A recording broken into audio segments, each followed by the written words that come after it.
My name is Sarah Mitchell. And the day my parents found out I wanted to become a public school teacher, my father looked me directly in the eyes and said, "We didn't raise you to become poor." Flushed heartbreak. My mother cried like I had ruined the family forever. Meanwhile, my younger brother Ryan became a corporate lawyer and instantly turned into their golden child. Luxury dinners, family praise, expensive gifts. And me, I became the embarrassing daughter nobody wanted talking about at family events. Then 5 years later, during a statewide education ceremony broadcast live on television, the governor walked onto the stage, opened an envelope, and called my name in front of thousands of people. And suddenly, the same parents who disowned me realized the lowly teacher they were ashamed of had changed more lives than all their money ever could. My name is Sarah Mitchell. I grew up in Houston, Texas, inside a family obsessed with status. Everything in our house revolved around appearances, prestige, money, success. Especially for my father. Dad built a successful financial consulting company from nothing, and honestly, I respected how hard he worked. But over time, his identity became completely tied to wealth.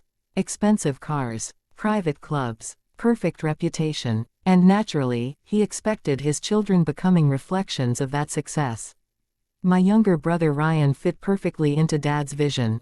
Confident, competitive, business-minded. By 16, Ryan already talked about law school and six-figure salaries.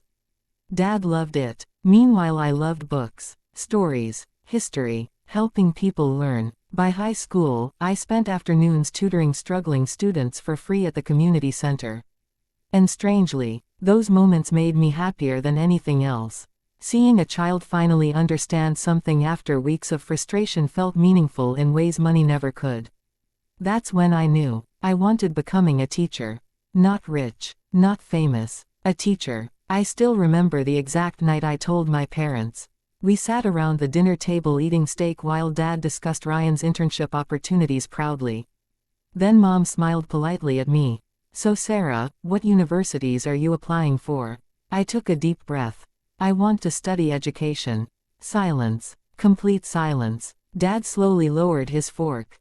"What?" "I want to become a teacher." For several seconds nobody spoke. Then Ryan actually laughed. Dad stared at me like I announced joining a cult. Finally he asked, "You're serious?" I nodded nervously. Then came the sentence that changed our relationship forever. "We didn't sacrifice our lives so you could become some underpaid public servant." My chest tightened instantly. Mom looked disappointed instead of supportive. "Teachers struggle financially their whole lives, Sarah." I tried explaining calmly. "It's meaningful work." Dad scoffed immediately. "Meaningful doesn't pay bills." That night became our first major family war. And honestly, things never fully recovered afterward. Over the next few years, the divide between me and my family grew painfully larger. Ryan attended expensive law school funded entirely by my parents. Meanwhile, I worked part-time jobs through college because Dad refused helping financially. He called it a lesson in responsibility, reality, punishment. Still, I graduated with honors in education. And despite the constant criticism, I loved teaching immediately. My first classroom sat inside an underfunded middle school in a struggling Houston neighborhood. Old textbooks, broken air conditioning, overcrowded classrooms. But those kids, they were incredible, funny, resilient, brilliant. Many came from difficult homes. Some barely had food consistently. Yet every morning they still showed up trying. I poured everything into that classroom, buying supplies myself, staying after school tutoring, helping students apply for scholarships. And slowly, my students started succeeding. Test scores improved dramatically. Attendance increased. Kids once labeled hopeless began believing in themselves again. But none of that mattered to my parents. At family gatherings, Dad introduced Ryan proudly. "My son the attorney," then awkwardly added about me.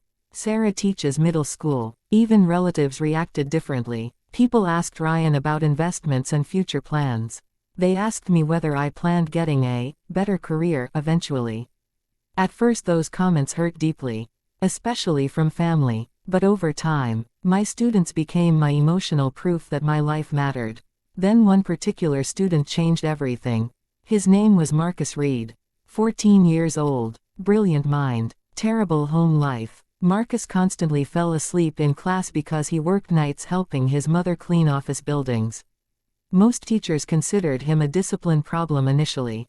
I saw exhaustion instead. One afternoon after class, one found Marcus crying quietly over a failed math exam. He whispered, "People like me don't become successful anyway." That sentence broke my heart. Because no child should believe their future was already decided by poverty. So I spent months mentoring him personally, tutoring after school, helping with applications, pushing him constantly, and eventually, Marcus transformed completely. Honor roll, debate competitions, scholarship interviews. By senior year he received a full academic scholarship to Stanford University.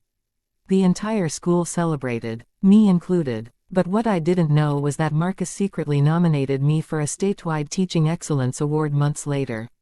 An award chosen by educational leaders across Texas. I never expected anything from it, honestly. Teachers don't enter the profession expecting recognition. We just hope making small differences matters somehow. Meanwhile, my family still viewed me as the unsuccessful child. Especially after Ryan bought a luxury condo downtown. Dad literally hosted a celebration dinner for him. At that same dinner, one relative asked me casually, "Do teachers even make enough to live comfortably?" Everyone laughed softly, even Mom. And for the first time in my life, I stopped defending myself. Because people determined to disrespect you rarely listen anyway.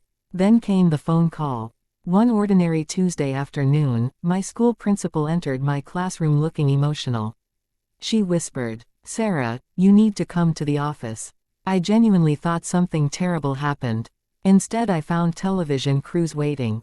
State officials, photographers, news reporters. Completely confused, I stood there speechless while the superintendent smiled broadly.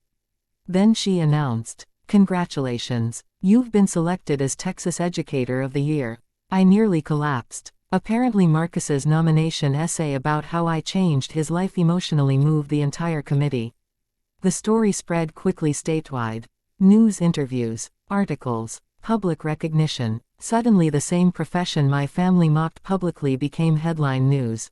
Then came the governor's education gala in Austin. A massive televised ceremony honoring teachers across the state. Honestly, I almost didn't invite my parents.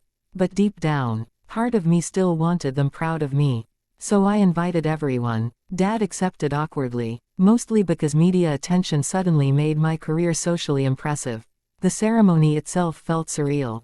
Bright lights, huge ballroom, hundreds of educators. I sat nervously among finalists while cameras moved around constantly.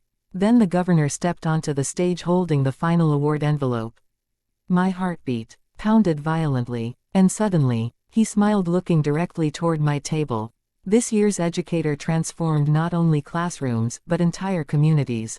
The room grew silent. Then he opened the envelope and announced loudly, "Sarah Mitchell." Everything blurred afterward. Applause exploded. People stood cheering. I covered my mouth crying while walking toward the stage. Then something unforgettable happened. As the governor shook my hand, giant screens behind us displayed messages from former students.